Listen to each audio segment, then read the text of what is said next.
एक वैधिक योग्यता आवश्यक होती है। जब तक हमारे पास में वो योग्यता नहीं होती है, एक चपरासी की नौकरी नहीं मिलती। प्रेमी हंसा, इसी प्रकार से आत्मा के अंदर जब तक बहुत ऊंचे कोई पुण्य कर्म संचित नहीं है, तो बिना पुण्य कर्म के बिना किसी रूह को, किसी आत्मा को मालिक का सत्संग मिलना नामुमकिन है। जिन पर कृपा नहीं हो पाती है परमात्मा की, वो जैसे सत्संग प्रारंभ होता है वहां से कोसों दूर चले जाते हैं। मत कहीं गलती से सत्संग के छींट में लग गया। बड़े भाग पावई सत्संगा और बिना प्रयास कोई भाव भंगा। चार प्रकार की कृपा होती है मालिक की: राम कृपा, संत कृपा, गुरु कृपा और स्वयं कृपा। राम कृपा से हमको मनुष्य रूपी साधन मिल गए। हरि कृपा से हमको सभी योनियों से छुटकारा मिलकर के और मालिक का अत्यंत दुर्लभ मनुष्य रूपी साधन मिल गया। दूसरी हम पर संत कृपा आज हुई कि संत कृपा से हमको परमात्मा का सत्संग मिल गया। जो समागम परमात्मा की विशेष कृपा से हमें प्राप्त है, उसके बारे में सुंदरदास जी अपने वाणी में फरमाते हैं: बोलो तात मिले पुनिमात मिले सुख भ्रात मिले युवती सुखदाही। अरे राज मिले गजबाज मिले सुख साज मिले मन वंचित पाही। लोक मिले परलोक मिले स्वर्ग लोक मिले वैकुंठ हो जाई। अरे सुंदर सुख मिले सभी पर संत समागम दुर्लभ भाई। प्रेमी हंसात्माओं, बोलो किसी जीव को माता पिता मिल जाए तो कोई बहुत बड़ी बात नहीं है। स्त्री पुत्र और बेटा मिल जाए, स्त्री पुत्र और भाई मिल जाए तो कोई बहुत बड़ी बात नहीं है। बोलो तात मिले पुण्यमात मिले शुद्ध भ्रात मिले युवती सुखदाही। एक स्त्री को अच्छा पुरुष मिल जाए और एक पुरुष को अच्छा स्त्री मिल जाए तो कोई बहुत बड़ी बात नहीं है। राज मिले गजबाज मिले सुख साथ मिले मन वंचित पाही। यानी कि मन की इच्छाओं के अनुसार संसार का बड़े से बड़ा पद यदि किसी को मिल जाए, कोई बहुत बड़ी उपलब्धि नहीं है। मास्टर बन जाना, प्रोफेसर बन जाना, प्रिंसिपल बन जाना, अधिकारी बन जाना, एसडीएम, एडीएम, कलेक्टर, बड़े बड़े ऑफिसर, चीफ मिनिस्टर, यहां तक कि देश का राष्ट्रपति बन जाए तो कोई बहुत बड़ी बात नहीं है। जिस दिन पुण्य कर्म खत्म हो जाएंगे ना, उस दिन वही जीरो पे आना पड़ेगा।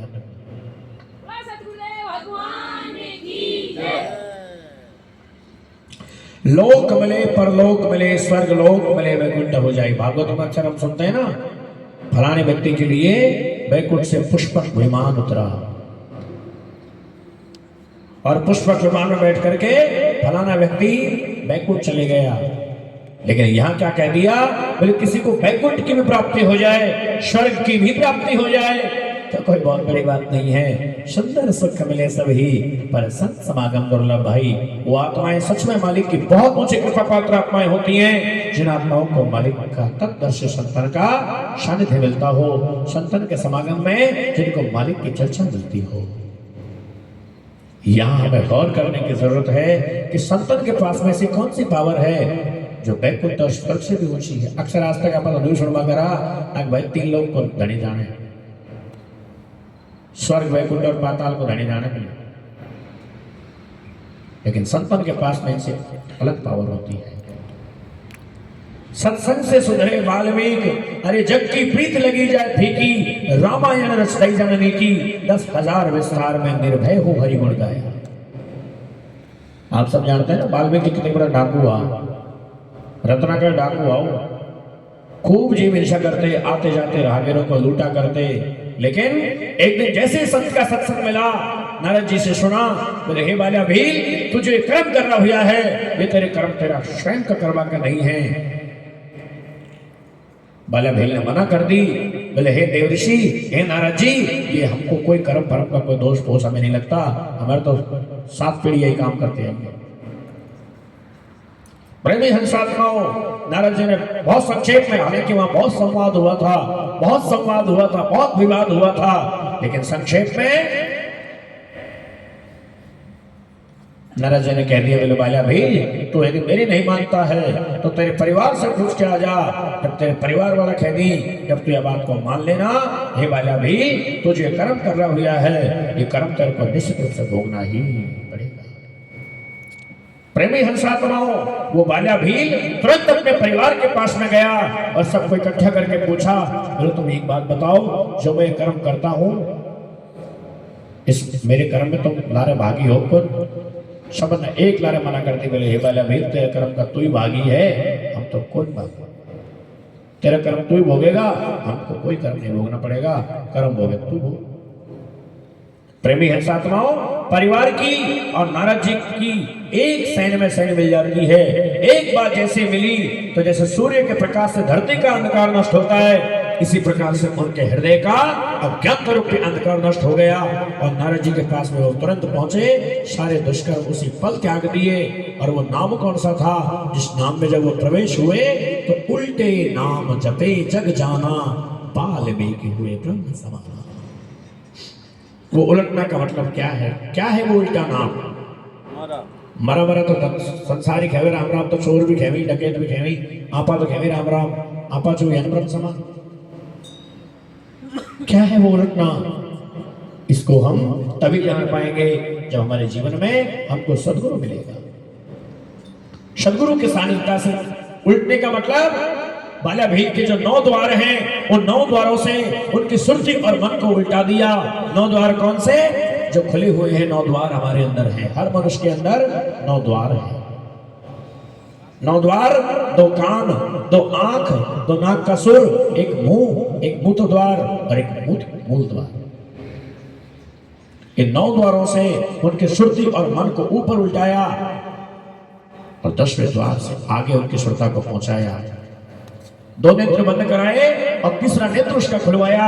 इंगला, पिंगला और सूक्ष्मणा का भेद बता करके उस परम प्रकाश से उसकी आत्मा को जोड़ा, उसकी सुरती और शब्द को एक किया, उसकी सुरती को और मन को अंतर्मुखी किया और उस नाम के साथ में जोड़ा। परम प्रकाश में जब उनकी आत्मा पहुंची, ब्रह्म पद में पा गया। प्रेमी हंसात्माओं, ये जुड़ाव कब होता है? जब हमको मालिक का सत्संग मिलता है। बोलो संतों की संगत नित करिए, निर्भय ध्यान हरि का धरिए। निर्भय किससे निर्भय होना? संसार से निर्भय होना, संसार के झंझटों से निर्भय होना, यम के बंधन से निर्भय होना, काल के बंधन से निर्भय होना। काल के बंधन से वो नाम कौन सा है जो हमको निर्भय कर सके? वो नाम कौन सा है जो हमको 84 के चक्र से निर्भय कर सके? जैसे नारद की 84 कटी, ऐसे हमारी भी 84 कट दिया है। निर्भय ध्यान हरि का धरिए। ध्यान कैसे करना? हरि कौन? जो दुख को हरता हो। और सबसे बड़ा दुख क्या है? इस संसार में आना और जाना। बहुत अच्छी बात है, ये सत्संग की चर्चा हमको निरंतर मिलते रहे। जो जब सत्संग में आएंगे तभी धीरे धीरे धीरे धीरे हमको परमात्मा का ज्ञान होगा। सत्संग से हमको हर समस्या का, हर सवाल का जवाब सत्संग है। हर संशय का निदान सत्संग है, हर संशय का निवारण सत्संग है। पर मिलना चाहिए सत्संग। और जो नाच कूद में रहेगा ना, तो जनता को अपनी वाहवाही लुटा सकते हैं, शाबाशी मिल सकती है, उसमें अहंकार आएगा। किसी को गाने का अहंकार हो जाता है। अच्छा, अहंकार किसी को विनम्रता का भी अहंकार हो जाता है कि मैं इतना विनम्र हूं। किसी को बोलने का भी अहंकार हो जाता है कि मैं इतना अच्छा वक्ता हूं।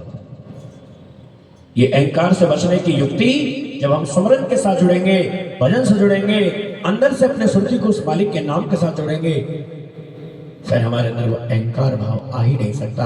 हम निरंतर हर जीव को नमन करके चलेंगे, हर जीव को झुक करके चलेंगे। झुकाव हमारे स्वभाव में कब आएगा? जब हमारे पास भक्ति का भजन होगा। बस यही है, सत्संग में प्रवेश होते रहो, सत्संग में आते रहो। और जिनका जीवन अब तक गुरु भक्ति से नहीं जुड़ा है, तो गुरु का सानिध्य प्राप्त करके और नाम की कमाई करो। जिन हनुमान जी के मंदिर में आप बैठे हो ना आज, ये हनुमान जी के पास में क्या था? सिर्फ एक नाम ही तो था। बोलो सुमर पवन सुत पावन नामो और अपने वश कर राखे रामो। वो नाम कौन सा था? इस नाम से स्वयं हनुमान जी ने परमात्मा को अपने नियंत्रण में किया। वो नाम की पावर है। बोलो गिद्ध अजामिल गज गण काहू, अरे भाई मुकत हरि नाम प्रभाव। जितने भी महापुरुषों की आज चर्चा है वो किसकी वजह से? भजन सुमरन की वजह से, साधना की वजह से, नाम की कमाई की वजह से, गुरु भक्ति की वजह से। उसी में हम लोगों को भी जुड़ना है जिससे हमारी आत्मा का भी जन्म और मरण का बंधन कट सके। बोलो सद्गुरुदेव भगवान की जय, बोलो भागवत महापुराण की जय, बोलो बालकृष्ण भगवान की जय, श्री रामचंद्र भगवान की जय, ब्रह्मा विष्णु शंकर भगवान की जय, आदि शक्ति निरंजन भगवान की जय, हनुमान जी महाराज की जय, हनुमान जी महाराज की जय, सद्गुरु सप्तधाम की जय, गौसा नगर की जय, समस्त भागवत आयोजकों की जय, उनके माता पिता गुरुदेव भगवान की जय, श्री व्यास जी महाराज की जय, उनके माता पिता गुरुद्वार की जय, बोलो सद्गुरुदेव भगवान की जय।